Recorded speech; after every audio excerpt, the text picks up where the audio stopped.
Hey there, this is Dave, climber, setter, coach at the Hangout Climbing Center in Duncan, BC. Now recently, I made a video trying to help you prevent a barn door. You can go back and watch it. I'll link it in the comments section. But today, I'm going to answer a question from a user, Boag. In the comments, he asked, do you have any tips for how not to barn door when you have feet against the edge of an arete where two walls meet and you don't have any hands? So you're just gripping the edge of the wall, trying to stand up on the feet. And so I set this little problem up for us, and you're going to see me in real time try to help Kurt, a beginning climber, get through this problem. I don't know if he makes it, but we'll see if we can get any progress. Ready? This is going to be a good one. Come along. So I'm here in my editing station. I'm with Christopher here. Christopher, say hi to the people. Hi. And where he's going to help us walk through what's happening to Kurt here. Now you can see, as Kurt's starting, he's having trouble weighting this foot. And this is a problem I see with a lot of beginners. Your shoes are probably too big, and so you can't get enough traction or stability out of it, and so you push really hard, but not hard enough. And it gets a little wobble foot. Now eventually Kurt's going to figure it out, and there you can see it kind of pops up. But he's not quite there. He's spinning off, which is really what Boag talked about. You try to step up, but you spin around instead of sticking on the arete. Now you see me walk into the screen here. I'm going to try to coach Kurt a bit. And my advice is really lean back against that hand. Don't try to pull towards it, but lean back. That's my big tip here. So here you can see he's leaning back on it. And he does a little bit better. Good job, Kurt. What do you got to say, Christopher? What's your tip here? I'm 5. Oh, you're 5. Yeah, he's making his third appearance on the big show? Yeah, pretty much third appearance, I think, maybe more. Now with me here, we'll go back and watch this. Now I step in here to give Kurt a little bit of a tip, a little bit of advice, and you can see, look at how far back I'm leaning against this arete. And most of my weight's on that bottom foot. That's something you didn't see with Kurt. He tried to jump up onto the top foot too soon, but I really took my time, constantly leaning back against the wall and slowly inching my way up. It took a lot of patience, a lot of trust in that foot, but instead of trying to pull myself forward, you can see I told Kurt I bumped my hand up, trying to keep tension backwards instead of pulling forwards. So Kurt's going to jump back in here. He's going to try it again with this new advice.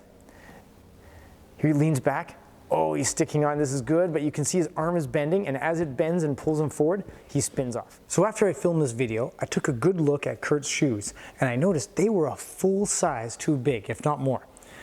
And so to kind of test out to see if this made a difference, I got my biggest, softest, widest, most comfortable shoe that I usually wear for setting when I need to have it on for 8 hours at a time. And what I noticed is, because the shoe would bend backwards and my toe wasn't quite at the end, I couldn't get enough feedback from the hold to create the right amount of tension to stay on. And I had the same problem Kurt did. So then I went and I tried my stiffest shoe. This is a freshly resoled Madrock drone. It's got 4.5 millimeters, give or take, of fresh rubber. And you can see it's quite stiff. It doesn't bend at all. It doesn't bend forward at all when I push on it. And I had no problem sticking on the hold. And so then I thought, well, does the shoe matter or the stiffness? Is it the size or the stiffness that counts? And I have an interesting opportunity to have a head-to-head comparison. These are 2 pairs of Madrock Sharks. This one here has been in its box for about 5 years, never been touched. This one over here is 5 years old, and I've used it off and on the entire time. So you can see with the old pair, it sort of squishes, and I don't know if you can see that, but I've made it quite skinny. It also bends forward quite easily. It doesn't create a ton of stability, but it molds quite well to rounded holds. This one, on the other hand, it creates not much twist, not much forward bend. It's probably a moderately stiff shoe, the medium straight in the middle that I have, and it's new. So it's got like a nice sharp edge. So I have these on the other shoe. This is the left shoe in the stiff pair and the right shoe in the soft pair, but I have the opposite shoes on my feet right now.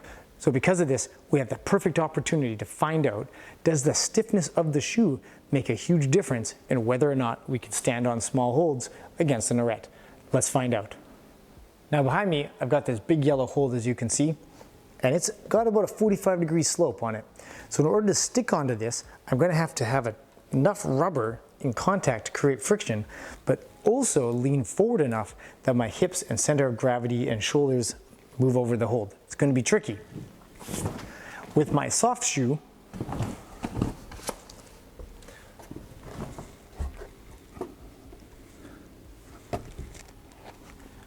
you'll notice there isn't much trouble. I'm able to move my hips forward, shoulders forward, like I said, and my foot bent nicely, and so all the rubber I needed stayed on contact with the hold. But with my tighter shoe, my stiffer shoe I should say,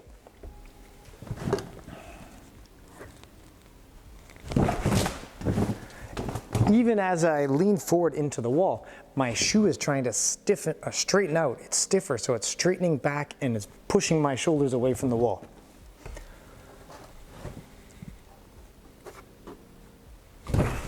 I'm just falling off no matter what. Even though I've pulled myself into the wall, the shoes are pushing me away. Over here though, it's a different story. On the small holds, I need enough stiffness in the foot so that I get the appropriate amount of feedback and my core and my arms can tighten as they need to in response to the leg pushing. Let's see what happens. With my soft shoe,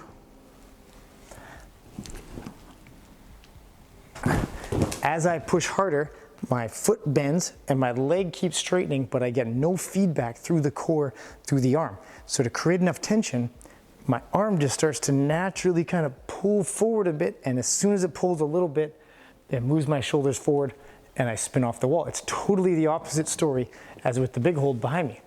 With the tight shoes though,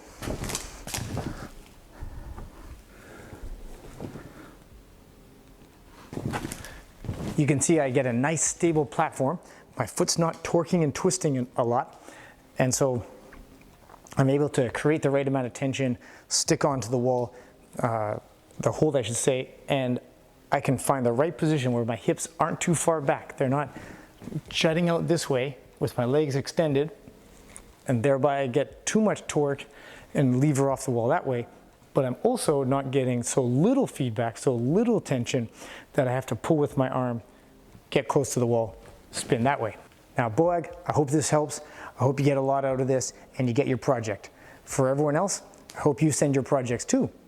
But remember, for all of us, we need to get the right size of shoes, and then once we got that, we got the right stiffness of shoes, and we got the right tension through the body, then we got to keep staying kind and keep trying hard so I can see you at the top. Cheers.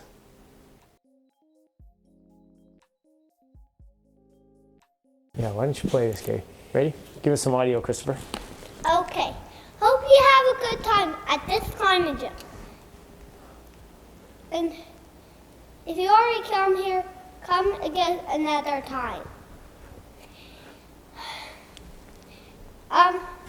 And you should have a good time here. Kids can come here and adults. Good. What can you say about the climbing in the video? And you can climb whatever you want. Whatever you want? How about if you try to climb this tricky climb? What's your tip for climbing in the cave?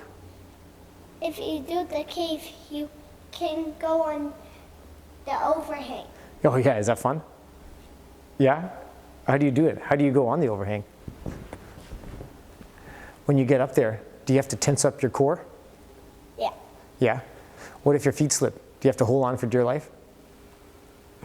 No? What do? You just ask for help. Do you fall down? No. You don't fall down? What do you do? I mean, you do. You do?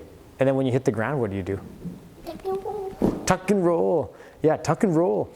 You don't want to land with your leg straight. You might bite your tongue, right? That's what I do like to do. Yeah, you don't like to do that. Well, I go like this. Oh yeah, you bend your legs and dip down. That's now good. when I land, I have straight legs and then like this. Oh, okay. Okay, that's good. Thank you, Christopher. Thanks for your advice. Can you say bye to the people? Hope you have a good time. And there are lots of climate holds. Come again another time. Bye-bye. Bye-bye. That's great. That's great. Thanks, Christopher. Okay, now I'm going to do one last practice, okay?